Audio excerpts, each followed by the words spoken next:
안녕하세요. 저는 경기도 광주에 거주 중인 여성입니다. 요즘 날씨가 다시 따뜻해져 나들이 하기가 참 좋은 것 같습니다. 저도 이런 날씨를 가장 좋아합니다.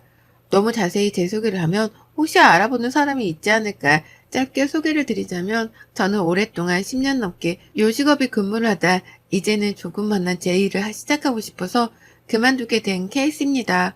요식업 쪽이 처음에는 정말 힘들지만 나중에 어느 정도 시간이 지나면 참 매력적인 직업이기도 하거든요. 그래서 힘들어도 꾹꾹 참고 하다 목 디스크가 다시 재발하는 바람에 퇴사하고 좀 쉬었다가 저만의 일을 찾아서 할 생각이었는데요. 그러다 사랑하는 사람이 생겨 저희는 급속도로 빠져들었고 6개월 만에 결혼식을 올리게 되었습니다. 혼자 임신은 아니었고요. 왠지 지금의 남편을 만났을 때 결혼하고 싶다는 생각이 정말 강했다고 생각하시면 될 것 같아요. 너무 잘 맞았고 이대로 결혼하면 아무런 문제 없을 거라고 생각했습니다. 서로 허례허식을 좋아하는 편이 아니라 저희는 웨딩 촬영도 제주도 가서 셀프로 하고 결혼식장도 결혼식보다는 그냥 가족, 가까운 지인, 친구들만 부르는 레스토랑을 빌려 소규모 웨딩을 진행하였습니다. 많은 인원이 함께할 수 없었던 시기라 정말 간소하게 결혼식을 올린 것 같네요. 그리고 신혼여행도 해외로 나갈 수 없어 제주도에 일주일 정도 다녀왔습니다. 신혼집은 저는 오랫동안 혼자 살았던지라 그냥 저희 집에서 시작하기로 해서 침대만 바꾸고 그렇게 신혼을 시작했습니다. 근데 10년 동안 일했던 게 있어서 그런가 집에서 쉬려니까 사실 좀이 쑤시더라고요. 그래서 그냥 주변 지인이나 친구들한테 요리를 해주는 것도 너무 좋아하고 디저트 만들어 선물하는 것도 너무 좋아해. 낮 시간에는 디저트 연구도 하고 요리도 해. 주변 사람들이나 남편 회사 동료들도 나눠주곤 했는데요. 그러다 저번에 명절에는 시댁에 가서 선물로 디저트류를 정성스럽게 포장해서 선물 드리곤 했습니다. 좀 유명한 곳에서 제가 근무했던지라 디저트류도 빠삭하게 할 줄 알아서 다들 정말 맛있다고 칭찬할 정도였으니까요. 그렇게 저의 신혼생활은 누구보다 행복하다고 자부했고 그 행복은 오래갈 줄 알았습니다. 제가 근데 너무 혼자 지내던 시간이 많다가 결혼을 해서 그런지는 모르겠지만 시댁과의 간섭들이 저에게는 조금은 힘들게 다가왔습니다. 저는 저희 엄마 아빠한테도 전화를 잘하는 편도 아니고 친구들이랑도 전화보다는 문자가 편한 편인 사람이거든요. 근데 시어머니는 전화를 늘 강요하시는 분이라 사실 처음에 그게 가장 힘들었습니다. 일주일에 안부 전화를 한 번 이상은 꼭 하라고 하시고 저에게 신혼애가 있는데 신혼애에도 잘 있는지 전화하라고 하는 거예요. 엄밀히 말하면 제가 새언니인데 왜 제가 안부 전화를 해야 하는지 이해가 잘 가지 않았지만 이런 불만들을 주변 사람들에게 말하면 결혼은 원래 그런 거다. 이러면서 다들 그러니 그냥 트러블 없이 저도 지내고 싶어 웬만하면 일주일에 한 번은 시댁에 전화를 드리려고 많이 노력했습니다. 그러다 저도 슬슬 저만의 가게를 내고 싶어서 여러 가지 음식 개발을 하면서 친구들이나 지인들 초대해 대접하고 인기 있던 음식들 레시피 적어 놓았다가 개발하고 그랬거든요. 근데 남편이 한 번은 엄마도 한번 초대해서 음식 해줘봐 라고 하길래 내키지 않았지만 그래도 한번 시댁 식구들을 초대해 음식을 차려드렸습니다. 다행히도 너무 맛있게 드셔서 저도 진작 해드릴 걸 생각도 했었네요. 그 뒤로 며칠 뒤에 어머니께서 저에게 이번에 친구들이 집에 놀러 오기로 했는데 그때 해주었던 음식 또 해주면 어떻겠냐고 물어보시는 거예요. 처음에는 사실 좀 그랬는데 부탁까지 하시니까 알겠다고 하고 그 전날에 장바다가 미리 가서 음식 해드리고 인사드리고 저는 나왔어요. 나중에 어머님이 너무 잘 먹었다면서 고생했다고 전화하셨길래 아니라고 그냥 그러고 넘겼죠. 근데 이번에는 신우가 전화와서 저에게 또 자기 유치원 엄마들이 오는데 그때 먹었던 음식 레시피를 알려달라고 자기가 해보고 싶다고 하는 거예요. 솔직히 레시피 누구에게 알려주는 거 어려운 건 아니지만 제가 개발하려고 하는 메뉴이기도 해서 좀 누군가한테 알려주기가 어렵더라고요. 그래서 그거는 좀 그렇다 하고 말았는데 남편한테 그새 전화해서 제가 이랬다면서 서운하다고 바로 말해서 남편이 뭘 그러냐 그냥 좋게 좋게 지내라 라고 했어요. 정말 내 성격과 맞지 않았지만 다시 신우한테 전화해서 레시피는 그럼 알려드려도 그 맛이 안 날 수도 있으니 제가 음식을 그럼 해서 주겠다라고 했더니 그걸 바랬던 건지. 그럼 자기야 더 좋다면서 그러더군요. 그렇게 연장 2번을 시댁에 불려가서 음식하고 나니 정말 tin이 다 빠져버린 상황이었습니다. 그 뒤로 슬슬 저는 제 가게를 오픈하고 싶어서 자리도 알아보러 다니고 하는데 좀 생각보다 월세도 비싸고 좋은 자리는 권리금까지 줘야 하는 상황이라 부담이 되더라고요. 어떻게 할까 고민하다 2층에 월세랑 보증금이 딱 맞는 곳이 있어서 홍보만 잘 되면 괜찮겠지 싶어서 계약을 하고 오픈 준비를 시작하고 있었습니다. 오픈 준비하는데 돈도 많이 들더라고요. 그러다 보니 조금 오픈 준비가 미뤄지게 되어서 홍보를 어떤 식으로 해볼까 생각하는데 저희 어머님이 교회의 집사님이세요. 그래서 교회를 누구보다 사랑하시는 분이라 정말 교회 사람들이라고 하면 늘 알뜰살뜰하게 생기시는데요. 저보고 갑자기 한 번은 전화가 오셨어요. 오픈 준비 잘 돼가나? 그럭저럭이요. 이제 홍보만 어떻게 할까 구상하고 있어요. 홍보? 그냥 가게는 있으면 오는 게 아니니? 저희 가게가 2층이라 처음에는 좀 입소문이 나야 할 것 같아서 지금 고민 중이에요. 그럼 우리 교회 사람들한테 좀 홍보 좀 해줄까? 아, 정말요? 그럼 저야 너무 감사하죠. 근데 그냥 홍보하기는 잘 모르니까 디저트를 좀 소량 만들어서 홍보물을 만들어 보는 건 어떠니? 아, 그게 나을까요? 그래, 그게 낫지. 한번 생각해봐. 라고 끊고 지금 돈도 많이 들어갔는데 또 홍보할 때 만드는 재료까지 필요하니 이것저것 굉장히 부담이 되더라고요. 근데 어차피 홍보에 어느 정도 비용을 쓸 생각이라 어머님께 그럼 제가 사구로 디저트 종류로 만들어서 홍보를 하면 좋겠다고 생각해 말씀드렸습니다. 솔직히 굉장히 홍보물 치고는 퀄리티가 높은 거지만 그래도 이왕 지인들이나 또 그 지인들이 다른 사람들한테 홍보도 해주는 거라 같이 맛보라고 양도 많이 만들었습니다. 일요일에 교회 가시는 날이라 그 전날부터 열심히 만들어 포장까지 다 마쳤습니다. 그래서 어머님도 가서 열심히 나눠주시고 그러시더라고요. 또 신혼에도 아이들이 다 유치원 다니느라 엄마들한테 나눠주며 홍보한다고 하길래 열심히 만들어서 신우한테도 홍보를 부탁했죠. 오픈하기 전에 벌써 생각보다 많은 지출을 했던지라 이 정도면 좀 입소문이 날까 싶었습니다. 동네 상가에 있는 곳이라 입소문만 잘라도 정말 괜찮긴 했거든요. 그 뒤로도 몇 번씩 어머님이랑 신우가 홍보를 더 할 곳이 많다면서 홍보물을 많이 만들어달라고 하더라고요. 근데 그 만드는 재료비가 솔직히 진짜 말이 아니게 많이 들어가요. 그냥 판매하는 거면 당연히 돈을 주고 사는 거라 재료값이 남지만 이거는 제가 무료로 홍보를 하느라 만드는 거라 진짜 남는 게 한 개도 없거든요. 물론 찾아오시면 그게 남는 거긴 하지만요. 근데 옆에서 자꾸 동네 장사니까 동네 사람들한테 많이 뿌려야 온다고 계속 그러시길래 정말 한 2주 정도를 방까지 세워가면서 그 홍보물 만드는 데만 집중했던 것 같아요. 거의 1000개를 2주 정도에 만든 것 같네요. 그리고 정식 오픈 날이 되고 그래도 홍보를 정말 많이 해서 그런가 사람들이 많이 찾아왔더라고요. 그래서 그날은 정말 정신없이 팔아서 그래도 내가 돈을 투자해서 홍보했던 게 이렇게 돌아오니 어머님이랑 신우한테도 고마운 생각이 들었습니다. 그 뒤로 고마운 생각이 들어 백화점에 들릴 일이 있어 들렸다가 고맙다는 성의 표시해야 할 것 같아서 비싼 화장품 선물 세트를 2박스와 소정의 용돈까지 선물을 해드렸습니다.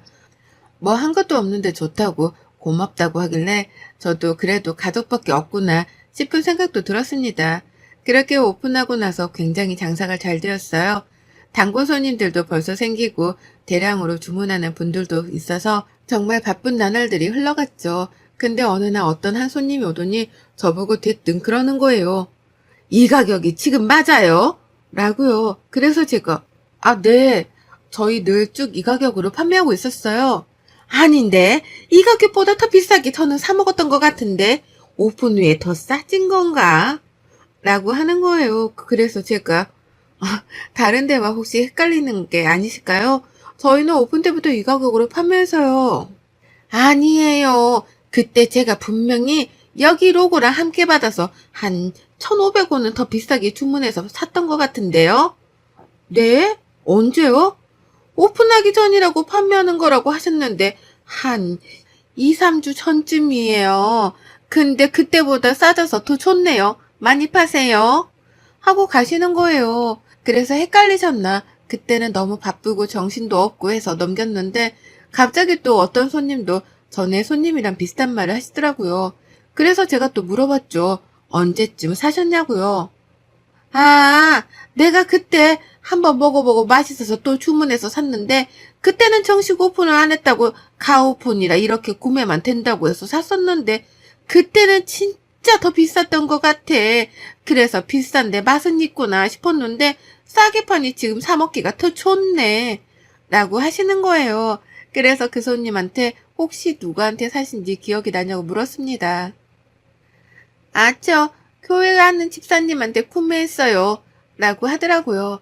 그 말을 듣는 순간 저는 머리에 띵 하는 소리가 들릴 정도로 충격적이더라고요. 근데 한 사람 말만 듣고 어떻게 따질 수 없으니 그때부터 오시는 분들에게 혹시 전에 구매하신 적이 있는지 또 가격은 얼마였는지 등에 대해서 묻기 시작했어요. 알아가면서 나오는 충격적인 사실이 드러나면서 순간 배신감에 몸이 벌벌 떨릴 지경이었습니다. 지금까지 제가 알아낸 건 바로 이거였습니다. 저한테 처음 홍보하자고 가져간 건 정말 홍보용으로 뿌리시고 그 다음부터는 주문을 받으셔서 저는 홍보용으로 주었던 디저트들이 알고 보았더니 다 돈을 받고 판매를 하셨더라고요. 그것도 저한테 말도 없이 어머님 계좌로 받으시면서요. 근데 어머님만 그런 게 아니었어요. 신우도 자기 유치원의 홍보용으로 뿌린다는 것들이 다 어머님이랑 짜고 판매하려는 목적이었고 저에게는 홍보를 많이 해야 한다는 식으로 해서 일주일 내내 1000개 가까이 만들어야 한다면서 계속적으로 이야기했고 그걸로 지금 제가 판매하는 가격보다 더 비싸게 받아서 팔았더라고요. 그래놓고 제가 주는 선물을 다 받고 지금 가게가 잘 되는 게 자기네들한테도 조금 나눠줘야 하는 거 아니냐 용돈으로 우스갯소리로 말했던 것들이 주마등처럼 스쳐 지나갔습니다. 가족이라고 하는 명목하에 자기는 이익을 취하고 있었고 그 이익에서 저를 생각한다는 식으로 말씀하면서 파셨으니 그 배신감은 이루 말할 수가 없을 정도였습니다. 도대체 이거를 어떻게 해야 할까 감이 잡히지도 않았고 그렇다고 돈 달라고 해도 주지 않을 것 같아 몇 날 며칠을 잠도 안 자며 고민을 했습니다. 어떻게 해야 그렇게 했던 행동들에 대응을 할 수 있을까 싶더라고요. 고민 끝에 내린 결론은 그랬습니다. 그렇게 취한 이윤을 다시 돌려받기 위해서는 다른 방법이 필요하다고요. 먼저 너무 가게가 바쁘니 한 달 정도를 가게를 도와주면 월급을 주겠다고 했습니다. 순순히 어머님이랑 신우는 저에게 알겠다고 하더군요. 근데 대놓고 신우는 언니 그럼 얼마 줄 건데요? 라고 물어보는 거예요. 그냥 지금 시급에 맞춰드릴게요. 아, 그건 가족끼리 아니죠. 나 일하는 거 되게 비싼데? 애들도 어린이집에 더 맡겨야 되고 계속 투정 부리길래 그럼 제가 한 달에 이 정도 드릴게요. 그 정도면 열심히 하실 만한 월급이죠? 라고 하니 알았다고 하더라고요. 그날부터 제가 힘들다고 생각한 일들을 모조리 다 신우랑 시어머님께 넘겼어요. 저는 오로지 만들고 주문한 것만 만들고 나머지 잡일은 어머님이랑 신우에게 다 시켰어요. 그랬더니 저보고 힘들다고 징징하더라고요. 그래서 제가 그랬죠. 아가씨, 이 정도 일로 힘들다고 하면 안 되죠. 제가 월급 많이 드린다고 했잖아요. 보너스도 더 챙겨드릴게요. 라고 하며 그렇게 한 달이 흘러갔습니다. 말했던 기간이 끝나고 월급을 넣어주겠다고 말한 후 넣지 않았습니다. 신우랑 시어머니가 돈을 받는 날인데도 제가 안 넣으니 전화기에 불통이 났죠. 전화도 어머님이랑 신우만 차단해놨어요. 이제 돈 안 주니 난리가 났죠. 그날 저녁 남편이 저에게 갑자기 들어오더니 화를 버럭 내는 거예요. 아니 너 엄마랑 동생 전화는 왜 안 받는 거야? 오늘 월급 주기로 했다면서 뭐 하는 거냐? 진짜 사람 일 다 시켜놓고. 뭐가? 나 돈 줬는데? 무슨 돈을 줘? 안 줬다고 나한테 연락 오고 난리인데. 돈을 줬다니까 다시 여쭤봐. 라고 말했습니다. 남편은 시어머니한테 바로 전화하더니 엄마, 마누라가 돈 붙였다는데 왜 안 붙였다고 해? 무슨 돈을 붙여? 진짜 안 붙였다니까. 옆에 있니? 좀 바꿔봐. 아니, 확인해보라니까. 무슨 확인? 진짜 안 붙였다니까. 하면서 서로 언성이 높아지더라고요. 그리고 제가 시댁으로 가자고 말했습니다. 신우 보고도 오라고 하고요. 가서 지금까지 제가 가지고 있었던 모았던 친구들을 싹 식탁에 배열을 했어요. 제가 그 홍보물을 만드는 비용이 얼마가 들었고 몇 개나 만들었고 그 정도면 돈을 어느 정도 벌 수 있는지 등도 함께 내역도 보여드렸으며 심지어 제가 책정한 가격보다 더 비싸게 받은 이체 내역까지 모조리 모아서 다 펼쳐두었어요. 남편은 이게 뭐냐고 하면서 천천히 훑더라고요. 어머님이랑 신우는 얼굴이 새하얘져 아무 말도 못하고요. 그래서 제가 뚝뚝히 말했습니다. 제가 일주일 내내 자그만치 1000개 가까이 되는 거 만들면서 저에게 동네 장사니까 이렇게 해야 한다고 하신 분이 누구세요? 근데 저한테 말도 없이 오픈하기 전에 제가 만든 것들을 판매하는 게 말이 된다고 생각하세요? 저한테 월급을 요구하시는 게 더 뻔뻔하신 건 아닌가요? 그 월급보다 더 많이 버셨을 것 같은데요. 그리고 제가 화장품도 비싼 세트로 선물도 드렸고 용돈도 드리고요. 그 정도 생각하면 이 월급은 세 발의 피해요, 어머님. 이라고 말했습니다. 아무 말도 못하고 서성이다가 남편이 정말 쪽팔려서 시댁에 못 오겠다고 하더라고요. 신우는 옆에서 그게 아니라, 아니 그러려고 한 게 아니라 그냥 먹기 아깝다고 돈 주고 산다길래 난 좋다고 한 거지. 그럼 저한테 그 이야기를 하셨어야지. 왜 혼자서만 알고 판매를 하셨어요? 그것도 저 모르게요. 다른 거 다 필요 없고 제가 지금까지 두 분이 팔아먹은 거 계산 싹 해왔어요. 그리고 그 계산에서 월급을 계산하고 나니 이 정도 금액이 남으니 저에게 주셔야 할 것 같아요. 안 주시면 저 정말 고발할 생각도 하고 있습니다.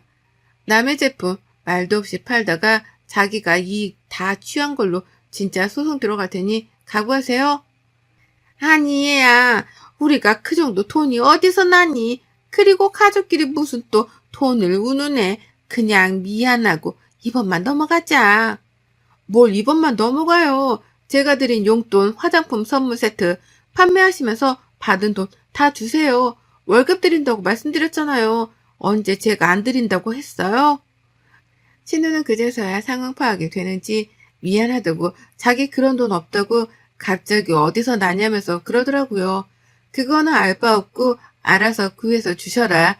그렇게 큰 돈도 아니다 하니까 자기네들은 가정주부라면서 계속 그러길래 더 이상 이야기하고 싶지 않고 돈 준비되면 연락 주셔라 하고 시댁을 나왔습니다.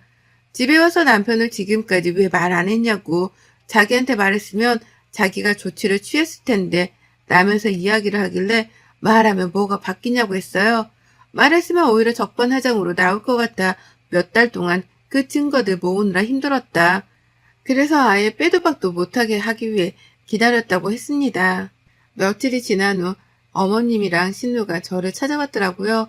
울며불며 미안하다고 비는데 저는 용서할 생각도 없고 용서하고 싶은 생각도 없으니 그냥 제가 만든 거에 돈을 꼭 받아야겠다고 거기서 월급도 쳐드리고 싶지도 않지만 그 돈은 다 안 주실 게 뻔해 일로 갚는 것도 나쁘지 않겠다 생각해 일을 시켜드린 거다.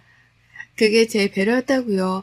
신우는 남편에게 가서 이야기도 못하고 전전긍긍 되는 것 같고 지방에서 근무하시던 아버님께서 이 이야기를 아시곤 저를 따로 부르셨습니다. 정말 미안하고 그렇게 된 돈은 바로 주셨습니다. 그래서 한사코 아버님 돈을 받지 않았습니다. 아버님, 저는 돈을 받자고 이런 일을 꾸민 게 아니에요. 어머님이랑 신우가 하는 행동이 저한테는 너무 큰 배신으로 다가왔습니다. 옆에서 제가 얼마나 힘들게 오픈 준비를 한 걸 아시면서 그거를 노려 돈을 가운데서 챙겼다고 하신 마음이 저는 아직도 잊지 못하겠습니다. 돈을 꼭 받아내고 싶어서가 아니라 제가 일한 노력을 뻔히 알면서 그렇게 저를 희롱했던 모습이 저에겐 너무 크게 다가와서 돈을 받지 못하더라도 이렇게 해야 했습니다. 괜히 가족의 분란만 들어서 죄송합니다. 라고 했습니다. 아버님은 그저 죄송하다고만 하셨고 그날 시댁에서는 난리가 한바탕 났다고 해요. 어머님은 그날로 아버님이 다 생활비를 끊었고 일주일마다 돈을 타서 쓰시기로 하고 신우는 신우 남편에게 엄청 혼나 신우 남편이 저에게 남편 통해서 돈을 보내왔더라고요.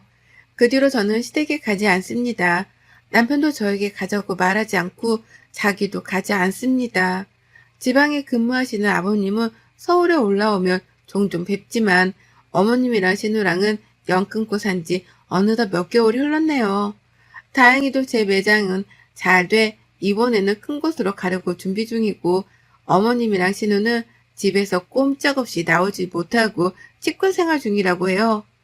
가족이라고 생각했던 마음이 저에게 너무 큰 배신감으로 다가와서 어떻게 보면 눈에는 눈, 이에는 이라고 생각했지만 마음속으로는 조금은 씁쓸함이 다가왔습니다. 제가 오픈 전에 그렇게 끙끙대면서 밤샘 작업으로 홍보물을 만들 때 얼마나 웃기셨을까요? 그 홍보물로 드리는 제품들도 제가 다 수제로 만들어 포장까지 해서 하느라 마이너스가 되는 걸 아심에도 불구하고 남들한테 팔아대면서 돈을 챙겼다는 사실이 아직도 저는 마음속에서 잊혀지지가 않네요. 여러분들도 가슴속에 하나씩은 상처가 있지 않으신가요? 있다면 가지고 살지 마세요. 정말 병 생길 수도 있어요. 꼭 터뜨리고 사세요. 지금까지 제 이야기를 들어주신 모든 분들께 감사합니다. 여러분의 생각은 댓글로 남겨주세요. 오늘도 시청해주셔서 정말 감사합니다.